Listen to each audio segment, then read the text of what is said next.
కాలంలో మన మీద సినిమాలు తీసుకొస్తున్న ఒక దరిద్ర ప్రభావం అనాలేమో.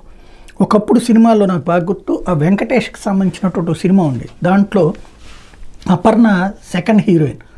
అందులో అమ్మాయిని స్టూడెంట్ పెళ్లి చేసుకోమని వెంటపడుతుంటే పెళ్లి కాని మాస్టర్ని చూసి సుందరాకాండ్ వెంటపడతా ఉంటే టీచర్ గురువు శిష్యుల మధ్య సంబంధం అనేటటువంటి భార్యాభర్తల సంబంధం కాకూడదు అని చెప్పేసి మాట్లాడతాడు అతను. అందుకే చివరి దాకా ఒప్పుకోడు. మీ నాన్న పెళ్లి చేసుకుంటే చివరిలో అమ్మాయి చచ్చిపోయే ముందు పెళ్లి చేసుకోమంటే అప్పుడు కూడా చనిపోయేటటువంటి పరిస్థితి ఉంటుంది. అంటే ఒక మనిషి అంటే స్టూడెంట్ టీచర్లకి మధ్యన బంధం గురించి చాలా బాధ్యతగా చెప్పుకొచ్చినట్టు. ఇప్పుడున్న సినిమాల్లో టీచర్లని ఎలా వేధించాలి, ఎలా వెటకారాలాడాలి, ఎలా సెటైర్లు ఇవ్వాలి, టీచర్లతో ఎట్లా గొడవలు పడాలి అనేటటువంటి సినిమాల్ని హీరోయిజం కింద చూపెడుతున్నారు. చివరికి దీని ఇంపాక్ట్ ఎందుకంటే పిల్లల వయసులో వాళ్ళ మీద ఎవరి ప్రభావం ఉంటుంది? తల్లిదండ్రులు అయితే రోజు గురువుగారితో నమస్కారం పెట్టు, కాళ్ళకి దండం పెట్టి, ఒకప్పుడైతే కనుక పెట్టించేవాళ్ళు. పుట్టినరోజున గురువుగారి కాళ్ళకి దండం పెట్టి ఆశీర్వచనం తీసుకోవడం, మాస్టర్ అంటే ఒక తండ్రి తర్వాత అంతటి వాడు అన్నటువంటిది ఉండేది. ఇప్పుడు ఏ తల్లిదండ్రి అయినా చెప్తున్నారా? దాని పర్యవసానం ఏమైపోయింది? టీచర్ మీదనే దాడి చేసినటువంటి దౌర్భాగ్యమైనటువంటి ఘటన. ఆ టీచర్ గారు మనస్తాపానికి గురై చనిపోయినటువంటి ఘటన ఇది.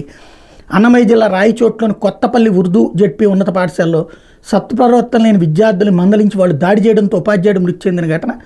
దీని మీద ఆర్డీఓ శ్రీనివాసులు, పాఠశాల విద్యా ఆర్జేడి శామ్యుల్ గురువారం విచారణ చేపట్టారు. మాస్టర్ గారి పేరు ఎజాష్ అహ్మద్. బుధవారం ఓ క్లాసులో విద్యార్థులకు పాఠాలు చెబుతుంటే పక్కనే ఉన్న 9వ తరగతి గదిలో విద్యార్థులు అల్లరి చేస్తుంటే అక్కడికి వెళ్ళి విద్యార్థులు మందలించారు. వీళ్ళలో కవల పిల్లలు ఉన్నారు. వాళ్ళలో ఒకళ్ళ మీద హెచ్చరికగా ఉపాధ్యాయుడు చేసుకున్నారు. దీంతో ఆ విద్యార్థి అతని సోదరుడు ఉపాధ్యాయుడి మీద తిరగబడ్డారు. మరో విద్యార్థి కూడా అహ్మద్ మీద దాడికి పాల్పడ్డారు. విద్యార్థులు తన మీద దాడి చేయడానికి జీర్ణించుకోలేక ఆయన తీవ్ర వేదనకు గురయ్యారు. సహచర ఉపాధ్యాయులు ఆ విద్యార్థులతో క్షమాపణ చెప్పించే ప్రయత్నం చేస్తే అహ్మద్ ఆవేదన వ్యక్తం చేస్తూ తిరస్కరించారు. కొద్దిసేపటికి కూర్చున్న కుర్చీలను కుప్పకూలిపారు. సహచరులు ఆసుపత్రికి తరలిస్తే అప్పటికే మృతి చెందినట్టు వైద్యులు నిర్ధారించారు. ఘటన మీద విచారణ అధికారులు ఉన్నతాధికారులకు ప్రాథమిక నివేదిక అందించారు. ఉపాధ్యాయుడి మీద దాడి చేసిన 3 విద్యార్థుల్ని పోలీసులు అదుపులో తీసుకున్నారు. పిల్లలు దురలవాట్లకు లోనట్టు విచారణ తేలింది. కవలల్లోనే ఒకరి దగ్గర కడి ఉంటుందని, ఎవరైనా ఏమైనా అంటే దాన్ని చేతికి తీసుకుని దాడి చేస్తాడని సహచర విద్యార్థులు చెప్తున్నారు. ఉపాధ్యాయుడి మీద దాడి సమయంలోనూ దాన్ని ఉపయోగించాడని, దీంతోనే ఆయనకి ఎడమ కన్ను వద్ద గాయంతో పాటు కళ్ళజోడు పగిలిపోయిందని చెప్తున్నారు.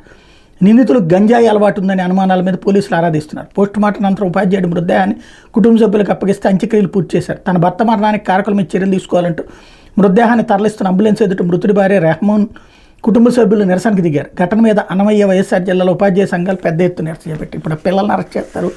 ఏముంది తర్వాతన అదేది పిల్లలు జైలుకి పంపిస్తారు. ఆ తర్వాత వాడి ప్రవర్తన అంటే వీళ్ళు చదువుతున్న దశలోనే పిల్లలలో క్రూరత్వాన్ని పెంచి పోషిస్తుంది. అదొక హీరోయిజం.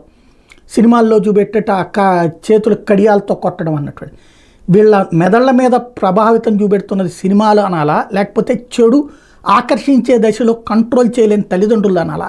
ఆత్మ చేసుకోవాల్సిన అంశం.